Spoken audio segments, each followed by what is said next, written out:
আসসালামু আলাইকুম। নাহিদ সিডিকার পক্ষ থেকে সবাইকে স্বাগতম। আমি নাহিদ আছি তোমাদের সাথে। আজকে আমরা কেমিস্ট্রি নিয়ে পড়ব। মূলত তোমাদের এসএসসি এক্সাম হচ্ছে ফেব্রুয়ারি মাসে হবে হয়তো বা, তো তার জন্য আমি চাচ্ছিলাম যে তোমাদের এই সময়টার মধ্যে ফিজিক্স কেমিস্ট্রি দুইটার জন্যই একটা মোটামুটি হচ্ছে কমপ্লিট প্যাকেজ তৈরি করে দেওয়ার, যাতে হচ্ছে যারা এখনও পিছিয়ে আছো বা বুঝতেছো না যে সিলেবাসটা কীভাবে গুছাবা, তাহলে যাতে হচ্ছে একটু ইজি হয় আর কি।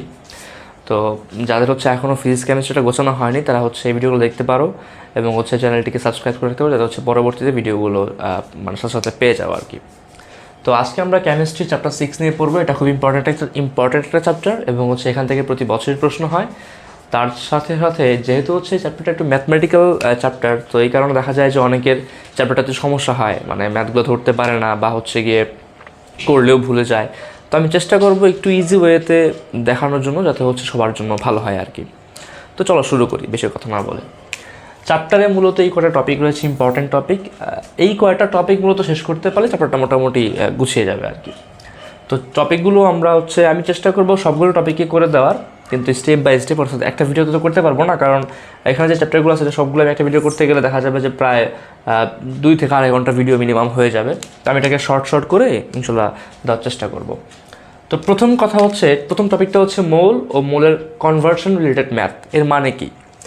এর মানে হচ্ছে যে চ্যাপ্টারের অনেকগুলো প্রশ্ন থাকে এরকম, যে তোমাকে বলে দিবে যে এতটি পরমাণু আছে কোনো একটা যৌগে, তাহলে তার ভর কত, বা এত 10 গ্রাম H2SO4 বা সালফারিক অ্যাসিডের মধ্যে কতগুলো অণু পাওয়া যায়, বা এদের আয়তন কত, এই ধরনের ম্যাথ আসে। সো ওইগুলোকে আমি ধরে নিতেছি হচ্ছে ওটা হচ্ছে মৌলের কনভার্সন রিলেটেড ম্যাথ, ঠিক আছে? তো আগে জানতে হয় যে মৌল জিনিসটা আসলে কি। তো দেখো, mole is nothing but a number. Mole is nothing but a number মানে হচ্ছে মৌল আসলে কিছুই না, মৌল হচ্ছে একটা সংখ্যা, শুধুমাত্র মৌল হচ্ছে একটা সংখ্যা, ঠিক আছে? তো মানে কি? মানে হচ্ছে ধরো আমি তোমার যদি বলি যে 1 ডজন ডিম, 1 ডজন ডিম, তার মানে কি? তার মানে হচ্ছে 12টি ডিম, ঠিক আছে? 1 ডজন ডিম মানে হচ্ছে কি 12টি ডিম। তো 1 ডজন মানে যেমন 12টি বোঝায়, ঠিক সেমভাবে 1 মোল বললে একটা সায়েন্টিফিক ভ্যালু বোঝায়। সেই ভ্যালুটা হচ্ছে এরকম 6.023 ইন্টু 10⁻23T, ঠিক আছে? তো এটা হচ্ছে সেই মোল, মানে 1 মোল বলতেই বোঝায় এত টি। এখন তোমাকে যদি বলে যে 1 মোল কমলা, তার মানে হচ্ছে কি যে 6.023 ইন্টু 10⁻23T কমলা, ঠিক আছে? তোমাকে যদি বলে যে 1 মোল আপেল, তার মানে হচ্ছে ঠিক এতটি আপেল। তার মানে কি বললাম যে 1 মোল মানেই হচ্ছে ঠিক এই সংখ্যাটা, আর কিছু না, ঠিক আছে? তো তোমাকে যদি বলে যে 1 মোল H2, ঠিক আছে? তার মানে কি? তার মানে হচ্ছে কথা হচ্ছে এই যে H2, সেই H2 কি? H2 কিন্তু একটা অণু, ঠিক আছে? কারণ হাইড্রোজেন 2টা হয়ে গেছে, অর্থাৎ 2টা পরমাণু, মানে 2টা হাইড্রোজেন একসাথে। তাহলে সেক্ষেত্রে এটা হচ্ছে গিয়ে 6.023 ইন্টু 10⁻23T অণু। কার অণু? হাইড্রোজেনের অণু, ঠিক আছে? সো আশা করি যে মৌল জিনিসটা একটু আইডিয়া মাথায় চলে আসছে। তো মৌল হচ্ছে কি? মৌল কিছুই না, শুধু একটা সংখ্যা, আর কিছুই না। তো দেখো, এটা আসলে পরীক্ষাতে আমারটা আসে না, জাস্ট মৌল নিয়ে আইডিয়া দেওয়ার জন্য বললাম আর কি। তো আমাদের মূলত পড়তে হবে হচ্ছে এটার ম্যাথগুলো আর কি। তো দেখো, এটা শুরু করি।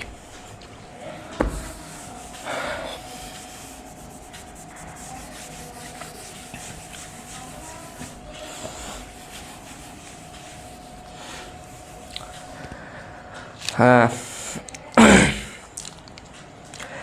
এই ম্যাথগুলো অনেক উইক নেমে করে, বাট আমি হচ্ছে চাইবো যাতে সবাই একটু ফর্মুলা ইউজ করে করতে পারে, অর্থাৎ সূত্র ইউজ করে করতে পারে। এটা আমার মতে, আমার দিক থেকে মনে হয় যেটা বেশি এফিসিয়েন্ট হবে সবার বোঝার জন্য। কারণ সূত্রটা মুখস্থ করে রাখলে জাস্ট যেভাবে শেখাবো ওইভাবে সূত্রগুলো ইউজ করতে পারলেই অঙ্কটা আসলে হয়ে যাবে আর কি। তো একটা ফর্মুলা আছে, সেটা হচ্ছে স্টচিওমেট্রি ফর্মুলা, বা অনেকে স্টোকিওমেট্রি ফর্মুলা বলে।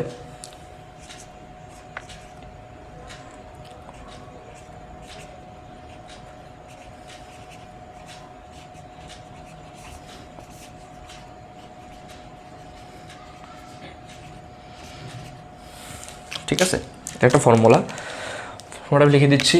দেখো, N সমান W/M সমান হচ্ছে capital N/N of A equals to হচ্ছে SV ইকুয়ালস টু হচ্ছে V/22.4। এটা একটা সূত্র আর কি। তো এইখানে এন, সেই এন হচ্ছে মোল সংখ্যা,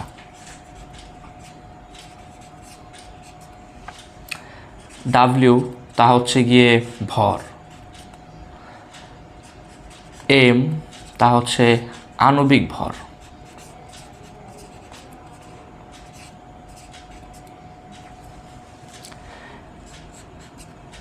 এন হচ্ছে গিয়ে পরমাণুর সংখ্যা,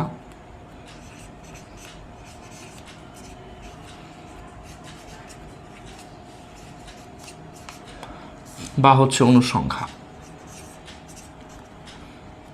এটা ডিপেন্ড করে প্রশ্নের উপরে। এস হচ্ছে ঘনমাত্রা,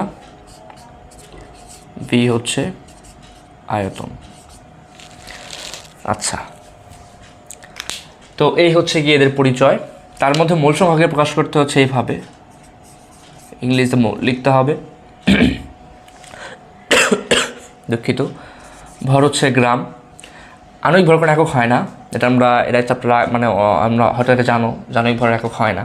এখন কেন হয় না তা আমি আসলে এখন বলতেছি না, এটা হয়তো অন্য এক ভিডিওতে দিবে ইনশাআল্লাহ। পরমাণুর সংখ্যাটা হচ্ছে গিয়ে টি, ঘনমাত্রা হচ্ছে মোল পার লিটার বা হচ্ছে মোলার, আর আয়তন অবশ্যই রাখতে হবে লিটারে। তো এই হচ্ছে গিয়ে সেই সূত্র এবং সেই সূত্রের পরিচয়, অর্থাৎ এন হচ্ছে মোল সংখ্যা, ডাব্লিউ হচ্ছে ভর, এম হচ্ছে গিয়ে আণবিক ভর, ক্যাপিটাল এন হচ্ছে পরমাণু সংখ্যা বা অণুর সংখ্যা, এস হচ্ছে ঘনমাত্রা, আর ভি হচ্ছে আয়তন। তো এখন আসলে ম্যাথটা করতে হবে কীভাবে, তো এটা আমি একটু প্রশ্ন লিখে উদাহরণ দিয়ে দেখাচ্ছি।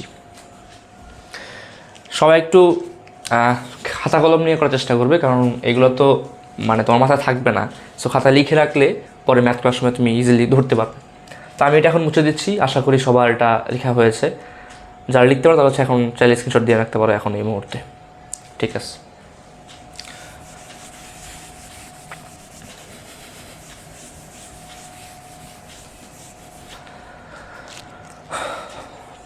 তো একটা প্রশ্ন লিখো।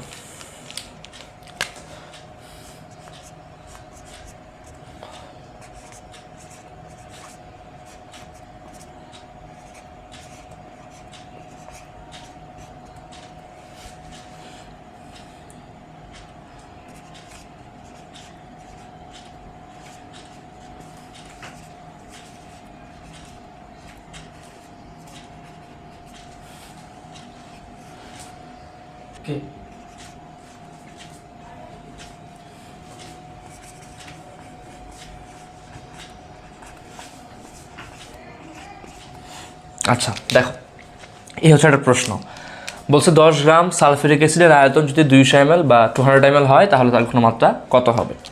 তো একটু খেয়াল করো যে এখানে 10 গ্রাম বলছে, এটা কিসের মান? এখান থেকে যদি চেক করতে চাই, এটা ডাব্লিউ এর মান, সো একটু লিখে রাখে, এটা হচ্ছে ডাব্লিউ। এবার যখন কোনো এই সংকেত দেওয়া থাকবে তখন তুমি সেখান থেকে আণবিক ভর বের করতে পারবা। ঠিক আছে, তাহলে হচ্ছে এই সংকেত দেওয়া আছে বলতে আমি বলতে পারি যেখানে আসলে আমার এম এর মান দেওয়া আছে। ক্লিয়ার? বলছে আয়তন 200 ml, তাহলে এটা কিসের মান? এটা আসলে ভি এর মান হলে তার ঘনমাত্রা কত? ঘনমাত্রা মানে কি? ঘনমাত্রা বলতে বোঝায় হচ্ছে এস কত সেইটা। তো আমি আসলে কিভাবে করব? তুমি আগে চেক করো তোমার কিসের মান লাগবে। এখানে চাইছে হচ্ছে এস এর মান, তাহলে এস কই আছে? এস আছে হচ্ছে এই জায়গায় এস আছে, আর তো কোথাও এস নাই, তাহলে এই পার্টটা অবশ্যই নিতে হবে। তো আগে লিখে ফেলবো যে আমরা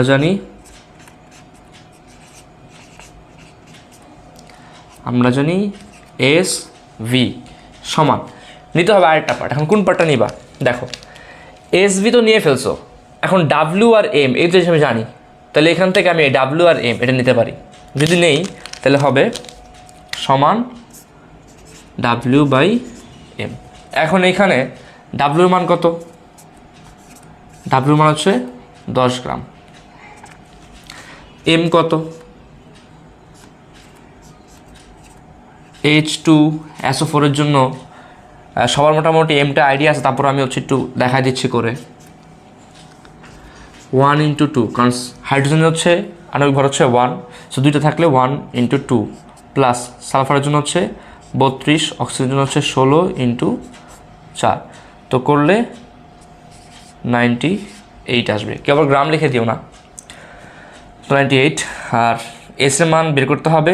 ভি এর মান ছিল হচ্ছে 200, কিন্তু আমার হচ্ছে 1000 দিয়ে ভাগ করতে হবে। কেন 1000 দিয়ে ভাগ করতে হবে? কেন হচ্ছে ml রাখতে পারবো না, আমার কিন্তু অবশ্যই লিটারে নিতে হবে এটাকে। 7 লিটার যাওয়ার জন্য হচ্ছে আমাদের 1000 দিয়ে ভাগ করতে হয়, সেটা করলে আসবে 0.2 লিটার। আর এস সমান কত এটা বের করতে বলছে। সো ঠিক আছে, এখন দেখো এস সমান কি লিখতে পারি? W/m ইন্টু ভি, কারণ ভি পাশে গুণাকারে ছিল, এবার সেগুলো অবশ্যই ভাগাকারে হবে। তো এখন যদি মানটা বসায় দাও, ডাব্লিউ মান হচ্ছে গিয়ে 10, এম এর মান 98, আর ভি হচ্ছে 0.2। তো যদি এটা ক্যালকুলেশন করো তাহলে কত আসবে? ক্যালকুলেশন করলে একটু ওয়েট করো, ক্যালকুলেশন করলে কত আসে?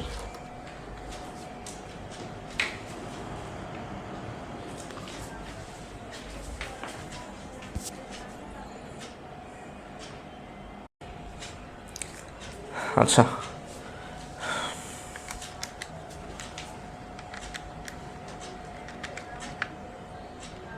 সো 0.51 আসবে। তো অ্যান্সার হবে হচ্ছে 0.51। এস তো একক কী ছিল? মোল পার লিটার অথবা হচ্ছে ক্যাপিটাল এম। ঠিক আছে, তো এই হচ্ছে অ্যান্সার। তো অনেক ছোটো ছিল আসলে, খুব ইজি। ঠিক সেম রকম হচ্ছে অনেকগুলো ম্যাথ আসতে পারে, আমরা মোটামুটি সবগুলোই করব। তো চলো অন্য একটা ম্যাথ দেখা যাক, এটা মুছে দিচ্ছি।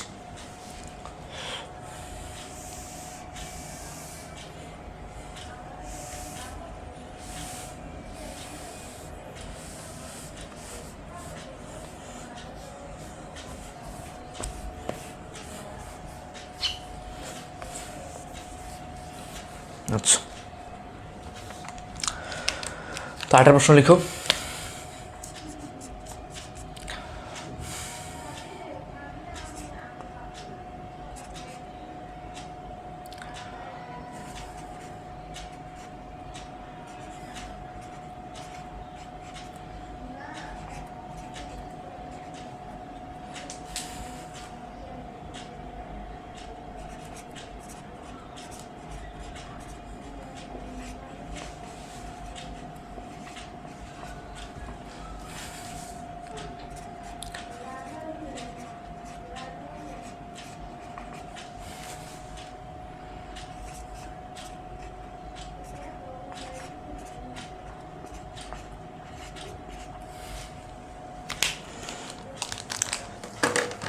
ঠিক আছে,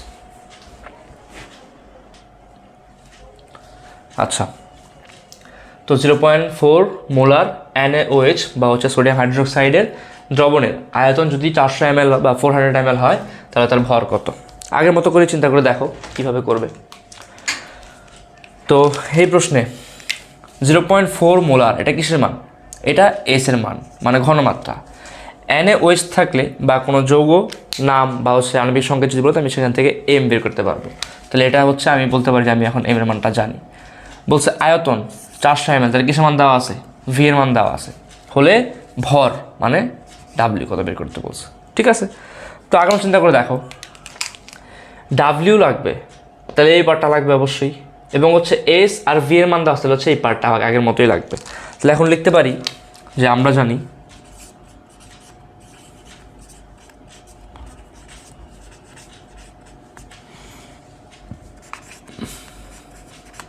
W/m ইকুয়ালস টু হচ্ছে এসভি। এখানে এস এর মান কত?